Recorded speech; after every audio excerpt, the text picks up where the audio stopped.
Assalamualaikum warahmatullahi wabarakatuh. Halo semuanya. Di video kali ini kami akan membahas mengenai penanganan bencana kebakaran di tempat kerja.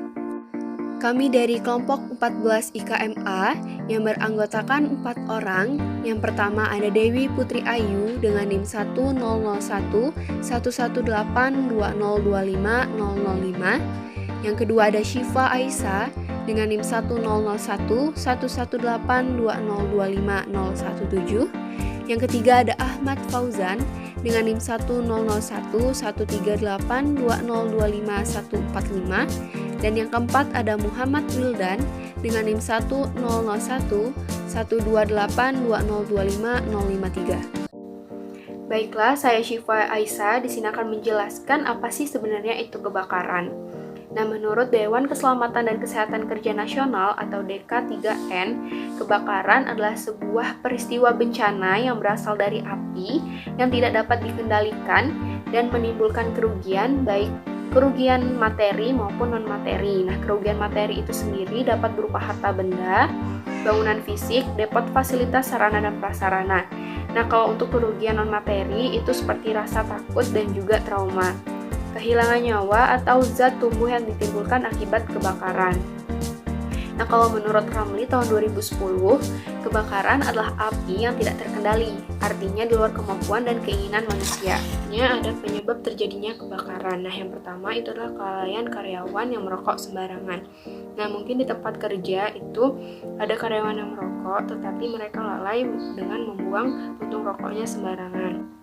Yang kedua itu adalah lupa mematikan aliran listrik yang terhubung pada mesin produksi. Nah, di tempat kerja ini mungkin kita menggunakan mesin produksi, tetapi kita lupa nih untuk mencabut kabelnya atau colokannya, yang ternyata itu mungkin bisa menimbulkan korsleting dan menyebabkan terjadinya kebakaran. Yang ketiga itu api menyala sendiri akibat dari bertemunya unsur-unsur pembentuk api dengan bahan-bahan yang mudah terbakar. Nah, di tempat kerja itu sendiri ini mungkin ada bahan-bahan yang mudah terbakar, dan karena bertemu dengan unsur-unsur pembentuk api akhirnya terjadi kebakaran dengan sendirinya. Faktor-faktor terjadinya kebakaran. Ada 3 faktor yang mempengaruhi terjadinya kebakaran. Yang pertama adalah faktor alam, yang meliputi kekeringan, musim panas berkepanjangan, dan sambaran petir. Faktor yang kedua adalah faktor ulah manusia. Biasanya terjadi pembakaran hutan secara sengaja untuk membuka lahan baru. Yang kedua adalah membuang puntung rokok secara sembarangan. Dan yang ketiga adalah membakar sampah di dekat hutan. Faktor yang ketiga atau faktor yang terakhir adalah faktor binatang. Biasanya hewan peliharaan seperti tikus, kucing, dan binatang lainnya berpotensi menimbulkan kebakaran akibat terdapat sumber api. Langkah penanggulangan kebakaran di tempat kerja. Ada 5 langkah penanggulangan kebakaran di tempat kerja. Yang pertama adalah identifikasi bahaya kebakaran itu sendiri, yaitu dengan cara mengidentifikasi sumber api yang mungkin berasal dari bahan yang mudah terbakar. Langkah yang kedua adalah identifikasi orang yang berisiko terkena kebakaran, yang dimana pada langkah ini adalah siapa saja yang mungkin terkena kebakaran dan berapa jumlahnya. Langkah yang ketiga adalah lakukan evaluasi dan pengurangan risiko, yaitu dengan cara melihat semua potensi bahaya munculnya api seperti yang sudah diidentifikasi sebelumnya. Langkah yang keempat adalah dokumentasikan, rencanakan, informasikan, instruksikan, dan lakukan pelatihan. Nah, dalam langkah ini, berbagai temuan dalam identifikasi maupun tindakan yang diambil harus didokumentasikan dan disimpan dengan baik. Nah, langkah yang kelima atau langkah yang terakhir, lakukan penilaian risiko secara teratur, yang dimana penilaian risiko keselamatan kebakaran harus dilakukan secara teratur. Dengan begitu, kondisi keselamatan kebakaran ini dapat terkontrol dengan baik. Baik, di sini saya Muhammad Wildan akan melanjutkan mengenai pengurangan dan pengendalian risiko kebakaran. Nah, yang pertama dapat kita lakukan yaitu pertama mengendalikan bahan mudah terbakar. Nah, di sini kita dapat menjauhkan sumber-sumber bahan yang mudah terbakar seperti misalnya bensin, minyak dan sebagainya dari sumber-sumber api. Lalu berikutnya mengurangi potensi pematik api, yang lalu mengidentifikasi cepat mengenai terjadinya kebakaran.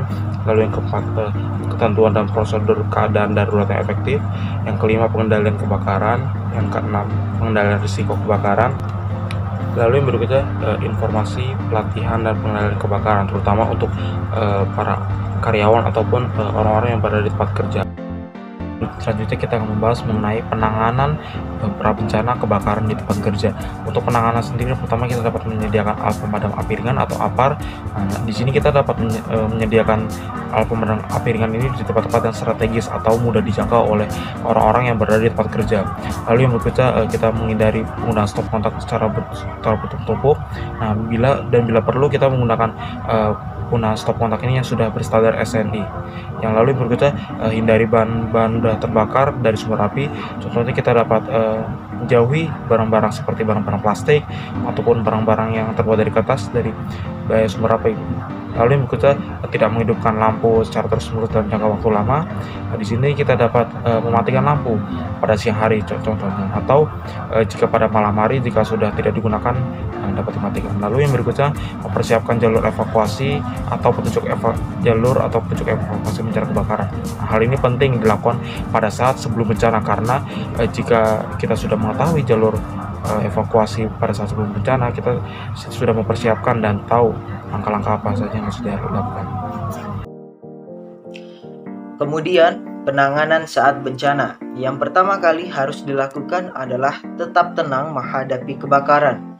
Yang kedua, jika kebakaran kecil dapat segera diatasi dengan alat pemadam ringan. Yang ketiga, jika kebakaran disebabkan oleh korsleting listrik, segera matikan listrik gedung. Yang keempat, jika kebakaran besar, segera keluar dan mencari tempat aman. Yang kelima, untuk menghindari kesusahan bernafas dikarenakan asap tebal, dapat dilakukan dengan merangkak dan bernafas dengan mendekatkan muka ke lantai, atau bisa menggunakan kain basah sebagai penutup hidung. Kemudian penanganan pasca bencana. Yang pertama kali harus dilakukan adalah hubungi dinas pemadam kebakaran setempat. Kemudian yang kedua, jika ingin memasuki gedung, pastikan petugas pemadam kebakaran sudah memastikan bahwa lantai dan dinding sudah dalam keadaan aman.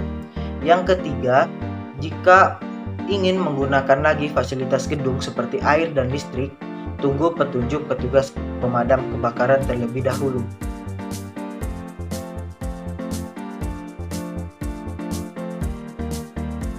Baiklah, itu tadi pemaparan materi mengenai penanganan bencana kebakaran di tempat kerja oleh kelompok 14 IKMA. Kami mohon maaf apabila ada kesalahan kata dalam pengucapan baik yang disengaja maupun tidak disengaja. Terima kasih. Wassalamualaikum warahmatullahi wabarakatuh.